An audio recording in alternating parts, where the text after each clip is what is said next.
Hello friends, তোমরা সবাই কেমন আছো? আশা করি সবাই ভালো আছো আর আমিও ভালো আছি। তো আজ অনেক দিন পর আর একটা নতুন ভিডিও নিয়ে চলে এলাম। তো অনেক দিন হয়ে গেছে ভিডিও পোস্ট করিনি, আজকে আবার নতুন করে শুরু। আজ হলো শ্রাবণ মাসের প্রথম সোমবার আর আজকে স্নান করে শাড়িটাও পরে নিয়েছি। এই যে মন্দিরে চলে এসেছি আর এসে দেখি দুজন জল ঢালতে চলে এসেছে, মানে এই বোন আর বোনের মা। তো ওরা ওদের মতো পুজো দিয়ে চলে যাবে, তারপর আমরা সবাই মিলে জল ঢালবো। আর এদিকে মা দেখো পুজোর জন্য ফল বানিয়ে নিচ্ছে, আর এদিকে প্রীতি শিব ঠাকুরের জন্য মালা গেঁথে নিচ্ছে।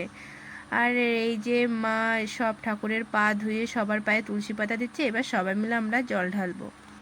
তো এখানে সবাই মিলে স্নান করানোর জন্য চলেছি। তো প্রথমেই স্নান করানো হচ্ছে ওম গণেশায় স্নানিয়ায় সমর্পয়ামি, ওম কার্তিকেয় স্নানিয়ায় সমর্পয়ামি, ওং অশোক সুন্দরী স্নানিয়ায় সমর্পয়ামি, ওং পার্বতী মায় স্নানিয়ায় সমর্পয়ামি। এরপর ভোলানাথকে স্নান করানো হচ্ছে ওম নমঃ শিবায় স্নানিয়ায় সমর্পয়ামি।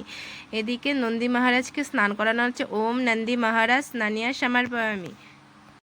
স্নান করানোর পরে শিব ঠাকুরকে ভালো করে স্নান করানোর পরে এরপরে এই যে প্রীতি দেখো শিব ঠাকুরকে মালা পরিয়ে দিচ্ছে, কারণ ও নিজে এটাকে গেঁথেছে যে ঠাকুরকে পরাবে তার জন্য। আর এটাও গেঁথেছে ওর ভাইকে দিয়ে পরানোর জন্য শিবলিঙ্গের উপর। তো মালা পরানোর শেষে এই যে সবাই মিলে আমরা মন্ত্র পড়ে পুজো দিচ্ছি।